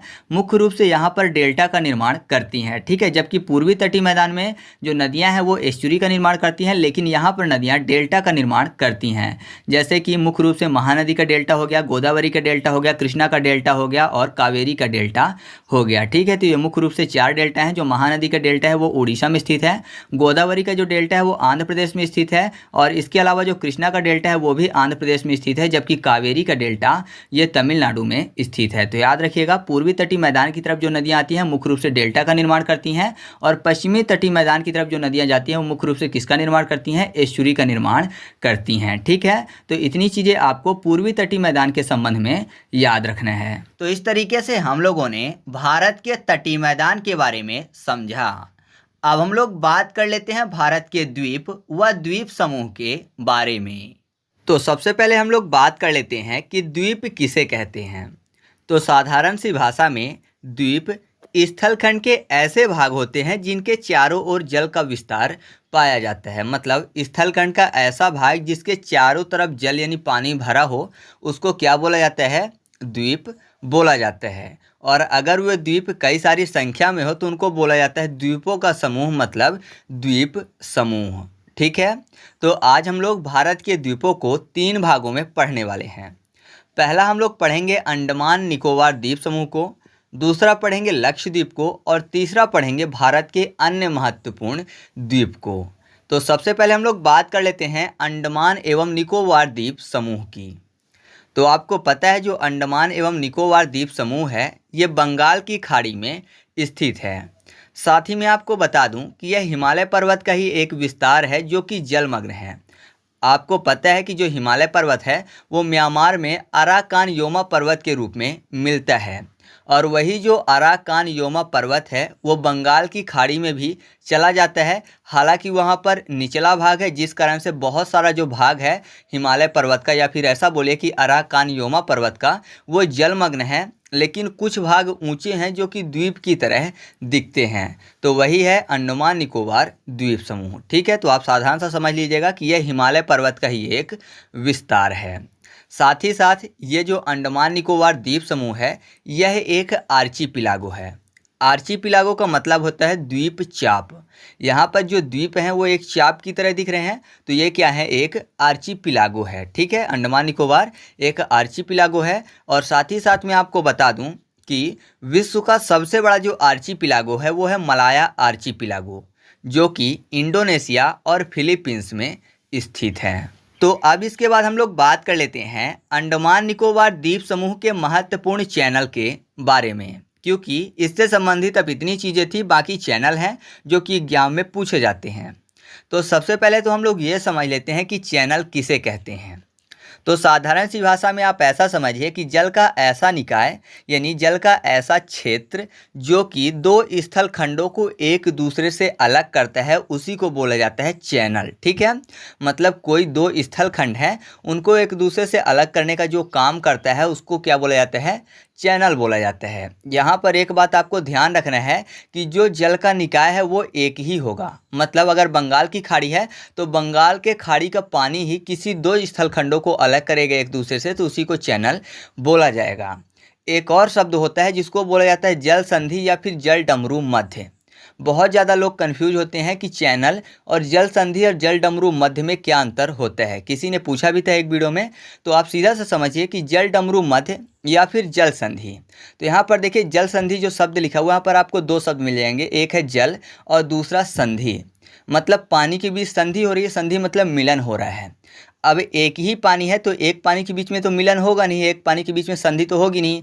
जैसे 2 दुश्मन हुआ करते हैं, ठीक है, पहले के टाइम पे आपको पता था कि राजा लोग हुआ करते थे तो वो संधि किया करते थे, है ना। अब एक राजा खुद से तो संधि करेगा नहीं, अलग अलग राजा एक दूसरे से संधि करेंगे। तो यहाँ पर जो शब्द लिखा हुआ है वो लिखा हुआ है जल संधि, मतलब जलों की संधि हो रही है, मतलब दो अलग अलग जलों की संधि हो रही है। तो जब दो अलग अलग जलों की संधि हो उसको बोला जाता है जल संधि। मतलब सीधा समझिए कि बंगाल की खाड़ी और अरब सागर के बीच जहाँ पर पानी एक दूसरे से मिले और साथ ही साथ दो स्थल खंडों को भी अलग करे तो उसको बोला जाएगा जल संधि या फिर जल डमरू मध्य। जल डमरू मध्य क्यों बोला जाता है? क्योंकि वहां पर डमरू जैसा आकार निर्मित हो जाता है। ठीक है, तो जल संधि और जल डमरू मध्य एक ही चीज है, बस अलग क्या है चैनल और जल संधि और जल डमरू मध्य में। तो चैनल में एक ही जल निकाय होता है जो कि दो अलग स्थल खंडों को करता है, और जो यहाँ पर जल संधि या फिर जल डमरू मध्य है इसमें दो अलग अलग जल निकाय होते हैं जो कि दो स्थल खंडों को एक दूसरे से अलग करते हैं। उम्मीद है आपको ये चीज़ अच्छे से समझ में आ गई होगी। ठीक है, तो अब हम लोग थोड़ा सा मैप देख लेते हैं जिससे हम लोग को जल संधि के बारे में सभी चीज़ें अच्छे से समझ में आ जाए। तो यहाँ पर देखिए ये भारत है, ये जो लाइन है ये म्यांमार की बॉर्डर लाइन है। म्यांमार की एक महत्वपूर्ण नदी है जिसका नाम है इरावदी नदी। इरावदी नदी आपको पता है कि ये म्यांमार की जीवन रेखा भी बोली जाती है और ये म्यांमार की सबसे बड़ी नदी भी है। मैंने आपको वर्ल्ड ज्योग्राफी वाली वीडियो में अच्छे से बताया हुआ है देशों की महत्वपूर्ण नदियों के बारे में। तो यहाँ पर इरावदी नदी के मुहाने के पास एक द्वीप स्थित है जिसका नाम है प्रिपेरिस द्वीप। ये जो प्रिपेरिस द्वीप है ना ये म्यांमार के अधिकार क्षेत्र में आता है। इसके बाद एक द्वीप पड़ता है जिसको बोला जाता है कोको द्वीप, ये भी म्यांमार के अधिकार क्षेत्र में आता है। फिर यहाँ पर आपको थोड़ा सा आगे बढ़ेंगे तो आपको मिलेगा लैंडफॉल द्वीप, ये भारत के अधिकार क्षेत्र में आता है। फिर है उत्तरी अंडमान, उसके बाद मध्य अंडमान, फिर दक्षिणी अंडमान और लिटिल अंडमान। ठीक है, उसके बाद थोड़ा सा आगे जाएंगे तो कार निकोबार द्वीप, फिर लिटिल निकोबार द्वीप और ग्रेट निकोबार द्वीप पड़ेंगे। और थोड़ा सा आगे अगर आप और जाएंगे तो आपको मिलेगा सुमात्रा द्वीप जो कि इंडोनेशिया के अधिकार क्षेत्र में आता है। तो यहाँ पर हम लोग को जो चैनल है उनके बारे में ध्यान देना है। तो सबसे पहले हम लोग बात कर लेते हैं कोको चैनल के बारे में। तो जो कोको चैनल है वो यहाँ पर स्थित है। तो कोको चैनल के संबंध में जब एग्जाम में प्रश्न पूछा जाता है तो यहाँ पर 4 प्रकार के ऑप्शन बनते हैं जो कि सब के सब सही होते हैं। तो जो कोको चैनल है वो आप देख रहे हैं कि ये भारत और म्यांमार के बीच में पड़ रहा है। भारत का जो लैंडफॉल द्वीप है और कोको द्वीप जो है म्यांमार का, इसके बीच में पड़ता है। तो जाहिर सी बात है ये जो कोको चैनल है वो भारत और म्यांमार को एक दूसरे से अलग करता है। ये हो गई देशों की बात। और अगर बात करें कि किन द्वीपों को अलग करता है तो अगर मुख्य द्वीप की बात करें तो यहाँ पर जो अंडमान द्वीप है उसको कोको द्वीप से अलग करने का काम करता है। अंडमान द्वीप में भी आपको पता है यहाँ पर उत्तरी अंडमान पहले स्थित है, तो ये भी बोल सकता है कि उत्तरी अंडमान और कोको द्वीप के बीच में कोको चैनल स्थित है। और अगर उत्तरी अंडमान भी नहीं देता है तब ऑप्शन में देता है लैंडफॉल द्वीप। तब आपको सही जवाब क्या टिक करना है कि जो कोको चैनल है वो लैंडफॉल और कोको द्वीप के बीच में स्थित है। ज़्यादातर लैंडफॉल द्वीप नहीं देता है लेकिन कंफ्यूज करने के लिए ये भी ऑप्शन में दे सकते हैं, तो आप इसको भी याद रखिएगा। तो 4 तरीके से यहाँ पर उत्तर बनते हैं। ठीक है, तो इतनी चीज़ आपके समझ में आ गई है। तो आगे बढ़ते हैं। इसके बाद हम लोग बात कर लेते हैं 10 डिग्री चैनल के बारे में। तो जो 10 डिग्री चैनल है वो अंडमान और निकोबार के मध्य में स्थित है। मतलब आप मैप में देख ही रहे हैं तो ये अंडमान और निकोबार के मध्य में पड़ता है। अगर अंडमान और निकोबार नहीं लिखा होता है तो सीधा सा आप ये भी देख रहे हैं कि ये लिटिल अंडमान और कार निकोबार के मध्य में स्थित है ना।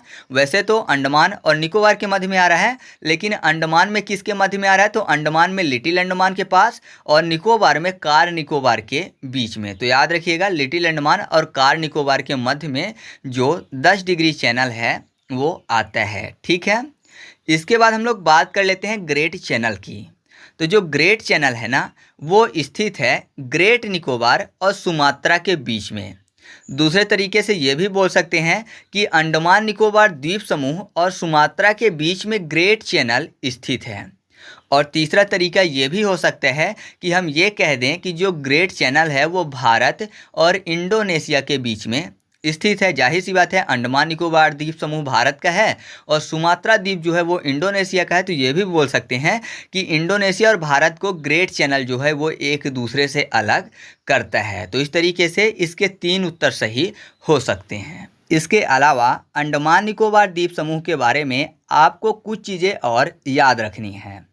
पहला पॉइंट आपको ये याद रखना है कि दक्षिणी अंडमान और लिटिल अंडमान के बीच में एक पास पाया जाता है जिसको बोला जाता है डंकन पास। ठीक है, तो एग्जाम में जब प्रश्न पूछा जाएगा कि डंकन पास किसके मध्य स्थित है, तो सही जवाब क्या होगा, दक्षिणी अंडमान और लिटिल अंडमान के बीच में। ठीक है, और दूसरी चीज़ आपको ये याद रखनी है कि जो अंडमान निकोबार की राजधानी है जिसको बोला जाता है पोर्ट ब्लेयर, तो जो पोर्ट ब्लेयर है वो दक्षिणी अंडमान में स्थित है। ठीक है, साथ ही आपने एक शब्द सुना होगा वो है इंदिरा पॉइंट, जिसको पिग्मेलियन पॉइंट भी बोलते हैं। ये भारत का सबसे दक्षिणी बिंदु है, तो ये स्थित है ग्रेट निकोबार में। ठीक है, जो ग्रेट निकोबार है यहाँ पर इंदिरा पॉइंट स्थित है। यहीं पर जो अंडमान निकोबार द्वीप समूह है इसमें एक और महत्वपूर्ण द्वीप है जो है नारकोंडम द्वीप। तो आपको पता है यहाँ पर नारकोंडम ज्वालामुखी पाया जाता है जो कि एक सुषुप्त ज्वालामुखी है। और दूसरा एक द्वीप है बैरम द्वीप। बैरम द्वीप जो है यहाँ पर बैरम ज्वालामुखी पाया जाता है जो कि आपको पता है यह एक सक्रिय ज्वालामुखी है। साथ ही साथ ये दक्षिण एशिया का एकमात्र सक्रिय ज्वालामुखी भी है। यहाँ के कुछ महत्वपूर्ण द्वीप हैं जिनके नाम बदल दिए गए हैं। पहला है रॉस द्वीप जिसका नाम बदल के कर दिया गया है नेताजी सुभाष चंद्र बोस द्वीप। दूसरा है नील द्वीप जिसका नाम कर दिया गया है शहीद द्वीप। और हेवलॉक द्वीप का नाम बदल के कर दिया गया है स्वराज द्वीप। आपको कमेंट करके बताना है कि इनका नाम कब बदला गया है। ठीक है, साथ ही जो अंडमान निकोबार है इसकी सबसे ऊंची जो चोटी है वो है सैंडल पीक।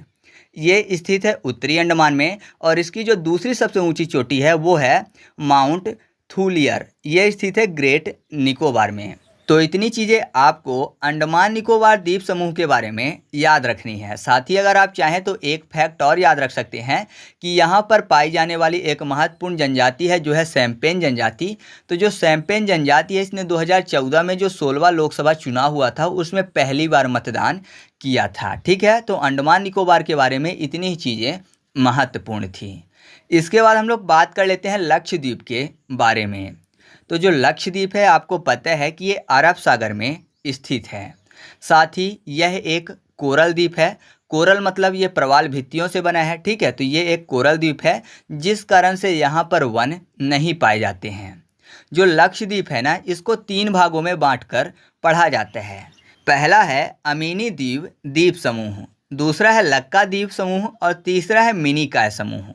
तो यहाँ पर जो महत्वपूर्ण द्वीप हैं इनको 3 भागों में बांट दिया गया है ऐसे। तो जो पहला वाला भाग है उसमें महत्वपूर्ण द्वीप है अमीनी द्वीप।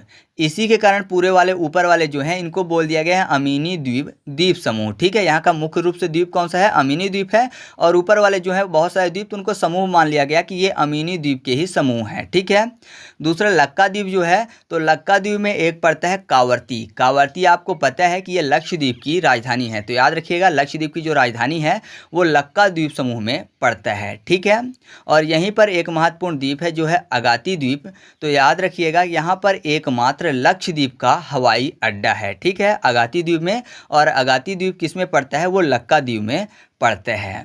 इसके बाद यहाँ पर मैंने आपको बताया मिनिकॉय। मिनिकॉय जो है ये लास्ट में पड़ता है यहाँ पर। तो जो मिनिकॉय है और लक्का द्वीप जो है इन दोनों के बीच में एक महत्वपूर्ण चैनल है जिसको बोला जाता है 9 डिग्री चैनल। तो अगर आपसे पूछा जाता है कि 9 डिग्री चैनल किसके बीच पाया जाता है तो सही जवाब क्या होगा, लक्का द्वीप और मिनिकॉय के बीच में। मिनिकॉय के अगर आप नीचे आएंगे तो थोड़ा सा यहाँ पर मिलेगा मालदीव। ठीक है, तो मिनिकॉय और मालदीव के बीच में एक महत्वपूर्ण चैनल है जिसको बोला जाता है 8 डिग्री चैनल। या फिर आपसे ये भी बोल दिया जा सकता है कि लक्षद्वीप और मालदीव के बीच में कौन सा महत्वपूर्ण चैनल है तो सही जवाब क्या होगा, 8 डिग्री चैनल होगा। ठीक है, तो इतनी चीज़ें आपको लक्षद्वीप के बारे में याद रखनी है। बाकी मैंने आपको बता ही दिया कि जो मिनिकॉय है ये लक्षद्वीप का सबसे दक्षिणतम द्वीप है। ठीक है, बाकी और भी छोटे मोटे द्वीप हैं जो कि महत्वपूर्ण नहीं है एग्जाम के लिए, यहीं से एग्जाम में प्रश्न पूछे जाते हैं तो मैंने इंक्लूड कर दिया है। अब हम लोग जो भारत के और महत्वपूर्ण छोटे मोटे द्वीप हैं उनके बारे में चर्चा कर लेते हैं। तो सबसे पहले हम लोग बात कर लेते हैं माजुली द्वीप के बारे में। तो जो माजुली द्वीप है ये असम राज्य में ब्रह्मपुत्र नदी में स्थित है। साथ ही साथ इसके बारे में ये याद रखिएगा कि यह विश्व का सबसे बड़ा नदी द्वीप है। वैसे अब ये विश्व का सबसे बड़ा नदी द्वीप नहीं है। अगर आप क्षेत्रफल सर्च करेंगे तो कई सारे द्वीप मिल जाएंगे जो कि इससे बड़े हैं। लेकिन जब ये शुरुआत में अगर बात करें कि जब ये द्वीप बना था तब ये विश्व का सबसे बड़ा नदी द्वीप था। लेकिन अब क्या है, ये जलमग्न हो गया है, इस कारण से ये कम हो गया है। फिर भी हम लोग यही पढ़ते हैं कि ये विश्व का सबसे बड़ा नदी द्वीप है। ठीक है, तो इसके बारे में आप इतनी चीज़ें याद रखिएगा। इसके बाद हम लोग बात कर लेते हैं न्यू मूर द्वीप की। जो न्यू मूर द्वीप है ये बंगाल की खाड़ी में स्थित है। 1971 में एक चक्रवात आया था जिसके कारण इसका निर्माण हुआ था, लेकिन अगर वर्तमान की बात करें तो वर्तमान में यह जलमग्न हो गया है। और जब ये न्यू मूर द्वीप आया था तो ये भारत और बांग्लादेश के बीच विवादित था। मतलब बांग्लादेश बोलता था कि ये मेरा द्वीप है और भारत बोलता था कि ये मेरा द्वीप है, मतलब ये मेरे अधिकार में आएगा। ठीक है, 1971 में आया था, चक्रवात के कारण ये निर्मित हुआ था, तो दोनों देशों के बीच विवाद बन गया था। लेकिन अब ये क्या है, वर्तमान में जलमग्न हो गया है। ठीक है, इसके बाद हम लोग बात कर लेते हैं सागर द्वीप की। जो सागर द्वीप है यह गंगा के डेल्टा का सुदूर पश्चिमी द्वीप है, जो कि पश्चिम बंगाल राज्य में और पूर्वोत्तर भारत में जो हुगली नदी है उसके मुहाने पर स्थित है। साथ ही साथ मैं आपको बता दूं कि यह द्वीप ऐसे बिंदु पर स्थित है जहां कभी गंगा पहले बंगाल की खाड़ी में मिलती थी, अब नहीं मिलती है वहां से। पहले गंगा इसी क्षेत्र से बंगाल की खाड़ी में मिलती थी, तो क्या हुआ कि यहाँ पर डेल्टा टाइप का बन गया और डेल्टा के चारों तरफ पानी भर गया, तो जाहिर सी बात है द्वीप की तरह दिखने लगा। तो यहाँ पर पहले क्या होता था, गंगा बंगाल की खाड़ी में समाहित होती थी, लेकिन अब नहीं होती हैं। इसी क्षेत्र को गंगा सागर के नाम से बोला जाता है। ठीक है, तो ये काफ़ी ज़्यादा पवित्र है हिंदू मान्यताओं के अनुसार। तो याद रखिएगा कि जो गंगा सागर द्वीप है ये कहाँ स्थित है, पश्चिम बंगाल राज्य में स्थित है। ठीक है, इसके बाद हम लोग बात कर लेते हैं तिसवाड़ी द्वीप की। तो तिसवाड़ी द्वीप के संबंध में आपको एक ही चीज़ याद रखनी है कि गोवा की जो राजधानी है पणजी वो इसी द्वीप पर स्थित है। अगर आपसे पूछा जाता है कि पणजी किस द्वीप पर स्थित है, सही जवाब क्या होगा, तिसवाड़ी द्वीप। ठीक है, इसके बाद हम लोग बात कर लेते हैं सालसेट द्वीप की। तो जो सालसेट द्वीप है इसके बारे में आपको ये याद रखना है कि मुंबई और ठाणे इसी द्वीप पर स्थित हैं। ठीक है, तो अगर आपसे पूछा जाता है कि मुंबई किस द्वीप पर स्थित है तो सही जवाब क्या होगा, सालसेट द्वीप होगा। इसके बाद बात कर लेते हैं व्हीलर द्वीप की। तो जो व्हीलर द्वीप है ये बंगाल की खाड़ी और वैतरणी नदी के मुहाने में स्थित है। मतलब जो वैतरणी नदी है जहाँ पर बंगाल की खाड़ी में समाहित होती हैं, तो वैतरणी नदी के मुहाने में ही व्हीलर द्वीप स्थित है। आपने इसको काफ़ी ज़्यादा देखा होगा, न्यूज़ में भी ये काफ़ी ज़्यादा आता है, लेकिन इसका जो नया नाम रख दिया गया है वो है अब्दुल कलाम। ठीक है, तो अब्दुल कलाम द्वीप इसका नया नाम कर दिया गया है। आप चाहें तो कमेंट करके बता सकते हैं कि इसका नाम अब्दुल कलाम द्वीप कब रखा गया है। ठीक है, और साथ ही साथ आपको पता ही है कि इसका उपयोग भारत अपने प्रक्षेपास्त्र कार्यक्रम के प्रशिक्षण केंद्र के रूप में करता है। मतलब रॉकेट यहीं से लॉन्च किए जाते हैं। ठीक है, इसके बाद हम लोग बात कर लेते हैं चिराओ द्वीप की। तो जो चिराओ द्वीप है यह गोवा के मांडवी नदी के किनारे स्थित है। इसका एक अन्य नाम भी है जो है चूड़ामणि द्वीप। ठीक है, मतलब चिराओ द्वीप को चूड़ामणि द्वीप के नाम से भी जाना जाता है। इसके बारे में एक महत्वपूर्ण चीज़ आपको ये याद रखना है कि सलीम अली पक्षी अभ्यारण्य जो है वो इसी द्वीप पर स्थित है। जो सलीम अली पक्षी अभ्यारण्य है इसको कोयल स्वर के नाम से भी जाना जाता है। आपको पता है कि बर्ड मैन ऑफ इंडिया किसको बोला जाता है, वो बोला जाता है डॉक्टर सलीम अली को। तो सलीम अली पक्षी अभ्यारण्य कहाँ स्थित है, चिराओ द्वीप गोवा में। ठीक है, इसके बाद हम लोग बात कर लेते हैं खादिर द्वीप की। तो जो खादिर द्वीप है ना ये गुजरात में स्थित है। ठीक है, इस द्वीप में आपको पता होगा कि सिंधु घाटी सभ्यता का जो 5वां सबसे बड़ा शहर था धौलावीरा वो खादिर द्वीप में ही स्थित है। साथ ही साथ इसे भारत के 40वें विश्व धरोहर स्थल के रूप में भी शामिल कर लिया गया है। किसको, धौलावीरा को। ठीक है, तो आप इस चीज़ को खादिर द्वीप के संबंध में याद रखिएगा। इसके बाद हम लोग बात कर लेते हैं श्रीहरिकोटा द्वीप की। तो जो श्रीहरिकोटा द्वीप है यह पुलिकट झील को बंगाल की खाड़ी से अलग करने का काम करता है। ठीक है, मतलब जो पुलिकट झील है उसको बंगाल की खाड़ी से अलग करने का काम कौन सा द्वीप करता है, तो वो करता है श्रीहरिकोटा द्वीप। और आपको मैं बता दूं कि यहाँ पर सतीश धवन अंतरिक्ष केंद्र भी स्थित है जो कि भारत का एकमात्र उपग्रह प्रक्षेपण केंद्र है। ठीक है, तो इसके बारे में आप ये चीज़ याद रखिएगा। इसके बाद हम लोग बात कर लेते हैं होप द्वीप की। तो जो होप द्वीप है यह एक छोटे ट्रेडपोल के आकार का द्वीप है जो कि भारत के काकीनाडा के तट पर बंगाल की खाड़ी में स्थित है। ठीक है, तो इस चीज़ को आप होप द्वीप के संबंध में याद रखिएगा। अच्छा, आप कमेंट करके बताइएगा कि किस राज्य के तट को काकीनाडा के तट के नाम से जाना जाता है। ठीक है, मैंने तट की वीडियो भी पहले से अपलोड कर रखी है। इसके बाद हम लोग बात कर लेते हैं पंबन द्वीप की। तो पंबन द्वीप के बारे में तो आपको काफ़ी ज़्यादा जानकारी होनी चाहिए।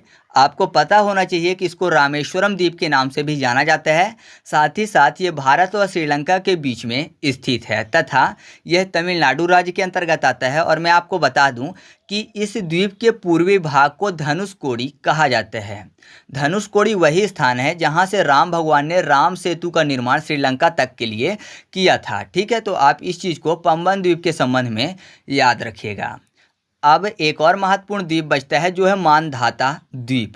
मानधाता द्वीप जो है ये नर्मदा नदी पे बना हुआ है और ये मध्य प्रदेश में स्थित है। ठीक है, तो इसके बारे में आप इतनी चीज़ें ही याद रखिएगा। और आपको सीधा सा पता है नर्मदा नदी में स्थित है, तो जाहिर सी बात है यह भी एक नदी द्वीप है। ठीक है, तो इस तरीके से अपना वीडियो कंप्लीट हुआ। आपको वीडियो कैसा लगा कमेंट करके ज़रूर बताइएगा। जितने भी क्वेश्चन मैंने आपको वीडियो के बीच में पूछे हैं तो आप उनके उत्तर भी कमेंट करके बताइएगा। साथ ही साथ अगर आपको इसकी पीडीएफ चाहिए तो टेलीग्राम पर जाकर सर्च करिएगा ट्रिक पॉइंट, तो आपको वहां पर चैनल मिल जाएगा, आप उसको ज्वाइन कर लीजिएगा। वहां पर आपको फ्री पीडीएफ मिल जाएगी। और अगर आप इसका क्विज सॉल्व करना चाहते हैं तो टेलीग्राम पर जाकर सर्च करिएगा ट्रिक पॉइंट क्विज और ग्रुप को ज्वाइन कर लीजिएगा। वहाँ पर मैं सभी वीडियो के क्विज भी सॉल्व करवाता हूँ। ठीक है, तो चलिए मिलते हैं अगले वीडियो में, तब तक के लिए जय हिंद।